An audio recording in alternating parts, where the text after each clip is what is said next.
प्राकृतिक तत्वों से बनी ट्रू आयुर की इम्यूनिटी बूस्टर किट मंगाना चाहते हैं तो वीडियो के डिस्क्रिप्शन को चेक कर सकते हैं। और सीधा हम पॉइंट पे आते हैं यहाँ पे। जैसा आपने बताया, सबसे पहली बात, मैं शुरू से सुन रहा था जब से आपका इंट्रोडक्शन भी देखा एंड आई हर्ड। तो एक वर्ड मैं चाहूंगा कि आप बदल लें कि alternate alternate medical system. Alternate medical system ये नहीं है। भारत की जो सिस्टम है, या नेचुरोपैथी बोलें या आयुर्वेद बोलें, यही मेन सिस्टम है एक्चुअली। और हर हाल में हर तरह से मेन सिस्टम है वो, इसलिए क्योंकि जब भी कोई इंसान ठीक होता है, आप देखेंगे आज की तारीख में, अगर मैं आंकड़े की बात करूं, अगर भारत की बात करें किसी भी देश की, भारत भी एक गांव है। भारतीय जो है वो गांव में बसते हैं। 99% लोग जो शहर में है वो थोड़े से लोग हैं, उनमें भी बहुत सारे लोग हैं जो होम्योपैथी आयुर्वेदिक इलाज में ही जाते हैं। तो थोड़ी बहुत बहुत अबाउट बहुत थोड़े से लोग हैं आज पूरे वर्ल्ड वाइड जो मॉडर्न मेडिसिन जिसे बोलते हैं उसको फॉलो करते हैं। सो एक्चुअली वही ऑल्टरनेट थेरेपी है, और ये मेन स्ट्रीम है पहले से जो हजारों साल से चल रही है, that is the main stream. लेकिन वो ऑल्टरनेट ऑल्टरनेट कर करके उसको दिमाग में हमारे घुसाने की कोशिश किया कि alternate is rest of the things except the modern medicine. तो सबसे पहले तो आपकी ऑर्गेनाइजेशन की तरफ से एक मैसेज इसके बाद से जाए कि हम when we say mainstream media medicine, it is homeopathy, it is ayurveda, it is naturopathy। आप देखिए, जब भी हम ठीक होते हैं, हमारी हड्डियां जुड़ती हैं या कहीं इंजरी होती है तो वो ठीक होता है, तो वो कैसे होता है? वो दुनिया की कोई दवा नहीं है जो हड्डी को जोड़ पाए। कोई दवा है ही नहीं, लिटरली कोई दवा नहीं है। दुनिया की कोई दवा नहीं है जो आपकी स्किन को जोड़ पाए। वो लोशन वगैरह लगा देते हैं, लेकिन जो लोग लोशन लगाते हैं, डिटॉल लगाते हैं, सेपरेट या बाकी सारी चीज़ें लगाते हैं, उससे उनके जो हीलिंग है वो डिले ही होता है। That is what is there in evidences. तो फिर वो जुड़ता कैसे है? वो जुड़ता है सिर्फ एक ही चीज़ से, वो है आपकी अपनी immunity, and that is what is called naturopathy. Right, naturopathy बोलें या आयुर्वेदिक मेथड से अपने आप को अपनी इम्यूनिटी बढ़ाते हैं, क्योंकि इम्यूनिटी बढ़ाने की भी कोई दवा नहीं बनी। तो अगर हम मॉडर्न मेडिसिन को मॉडर्न बोलते हैं या मेन स्ट्रीम बोलते हैं, तो जो बेसिक आपके हेल्दी रहने के लिए सबसे बेसिक फैक्टर है आपकी इम्यूनिटी बढ़ाना। क्या कोई ऐसी मेडिसिन बनी है आज तक जिससे इम्यूनिटी बढ़ जाती हो? नहीं बनी है। अगर बनी है तो आप बताइए क्या नाम है उसका, आप टाइप करके कमेंट कर सकते हैं। There is no medicine ever made, modern medicine जिससे immunity that is the first important thing. We have to start from the beginning, that is the immunity. और इम्यूनिटी बढ़ाने की कोई दवा नहीं है, कोई मॉडर्न मेडिसिन नहीं। इम्यूनिटी बढ़ाने के लिए आपके जो नेचुरोपैथिक सिस्टम है, वो धूप में बैठना हो या फल और सब्जी अपना लाइफस्टाइल मॉडिफाई करना हो, that is what leads to immunity. अब पिछले एक साल में इम्यूनिटी को हमने बहुत अच्छी तरह जाना, इसके बारे में ज्यादा एम्फोसिस किया गया डायरेक्टली इनडायरेक्टली। तो शुरू करते हैं शुरुआत से, और मुझे लगता है मैं 15 से 20 मिनट लूंगा आपके, उसके बाद सवाल जवाब हैं तो, या 20 से 25 मिनट, उसके बाद क्वेश्चन आंसर के अकॉर्डिंग।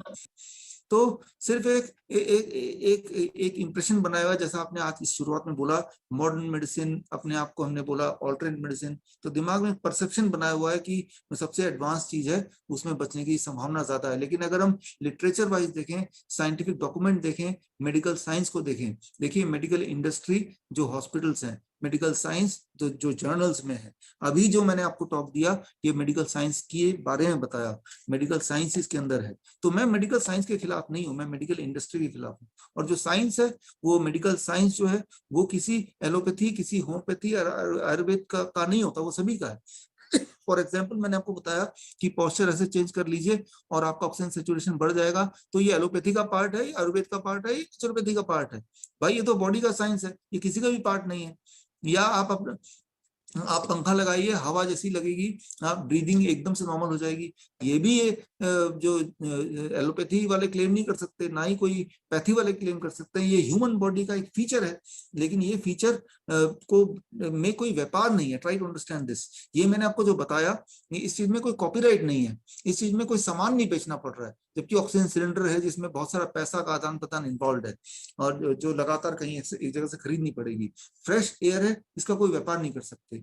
राइट, और आप हमारे जो भी सेंटर है, अहमदनगर वाले सेंटर में जाएंगे तो वो दरवाजा खिड़कियां सब खुली हुई हैं। राइट, तो लेकिन आप देखेंगे बड़े बड़े हॉस्पिटल में दरवाजा खिड़कियां है ही नहीं, वेंटिलेटर तक नहीं है, एसी में वही जो सांसें हैं वो चलती जा रही हैं, फिर बोल रहे हैं पेशेंट की ऑक्सीजन कम हो गई है। राइट, तो हमें क्या करना है, हमें एक साथ जुड़ना है, आपको हमसे जुड़ना है, हमें आपसे जुड़ना है।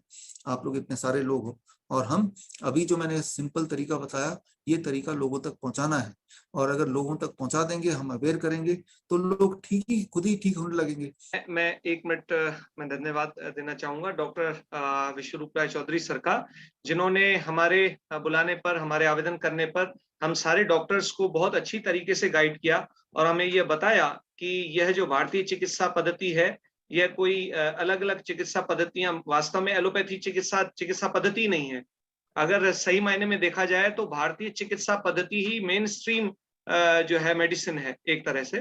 तो ये बात तो निश्चित हो गई हमारे यहाँ पे कि डॉक्टर साहब भारतीय चिकित्सा पद्धति का पूरी तरह से समर्थन करते हैं और उन्होंने उसी के माध्यम से आपने बताया 50,000 से भी ज्यादा मरीजों का आपने पिछले कोविड स्ट्रीम में जो है इलाज किया था और केवल आहार चिकित्सा के माध्यम से, नेचुरोपैथी के माध्यम से, नेचुरल ट्रीटमेंट के माध्यम से आपने उनको ठीक किया।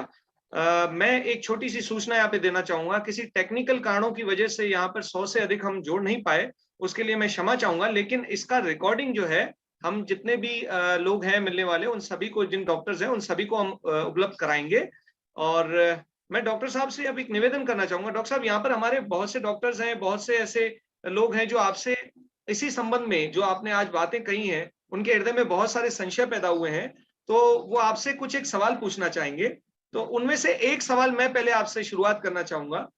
जैसे आपने कही जो बातें कही उनको लेकर के मेरा एक प्रश्न बनता है, क्या सारी चिकित्सा पद्धतियों की एक कॉमन लॉबी का संगठन नहीं किया जाना चाहिए, जो समय समय पर विभिन्न सेमिनारों में आपसी संवाद के माध्यम से भिन्न भिन्न बीमारियों में प्रत्येक चिकित्सा पद्धति की भागीदारी और भूमिका को स्पष्ट कर सके और विश्व की विभिन्न सरकारों के सामने यह डेटा रख सके कि किस तरह से वैकल्पिक चिकित्सा पद्धति या फिर यह भारतीय जो मेन स्ट्रीम चिकित्सा पद्धति है, इनकी एक मिलकर के एक लॉबी बने, फिर चाहे ये आयुर्वेद हो, ये होम्योपैथी हो, ये एक्यूप्रेशर हो, जो ये निरापद, पूरी तरह से निरापद और प्राकृतिक चिकित्सा पद्धतियां जिनके माध्यम से बिना किसी मोर्टेलिटी के या बिना किसी साइड इफेक्ट के हम चिकित्सा कर सकते हैं। कम से कम प्राथमिक चिकित्सा के स्तर पे तो इन वैकल्पिक चिकित्सा पद्धतियों का ही उपयोग किया जाना सुनिश्चित अगर हो सके, तो क्या ये उचित नहीं होगा कि हम सारे संगठनों को मिला करके सारी वैकल्पिक चिकित्सा पद्धतियों को मिलकर के एक लॉबी तैयार करनी चाहिए? इसमें थोड़ा डॉक्टर सुनील, यहाँ पे मैं 2 बात बताना चाहूंगा। पहली बात तो ये कि प्राथमिक तो छोड़िए, हर तरह की बीमारी, एडवांस बीमारी भी, इवन के फूड स्टेज कैंसर भी, आप सबको मैं ये रिक्वेस्ट करूंगा, ये किताब है one question that can save your life, ये अगर पढ़ेंगे तो आपको ये बात समझ आ जाएगी कि एडवांस बीमारी, चाहे गॉल स्टोन हो, चाहे तो फूड स्टेज कैंसर हो, या हार्ट डिजीज हो, इवन हार्ट अटैक हो, या कार्डियक अरेस्ट हो, ये सारी जितनी बीमारियां जिनको हम एडवांस बीमारियां बोलते हैं, इसमें भी एलोपैथी का कोई रोल नहीं।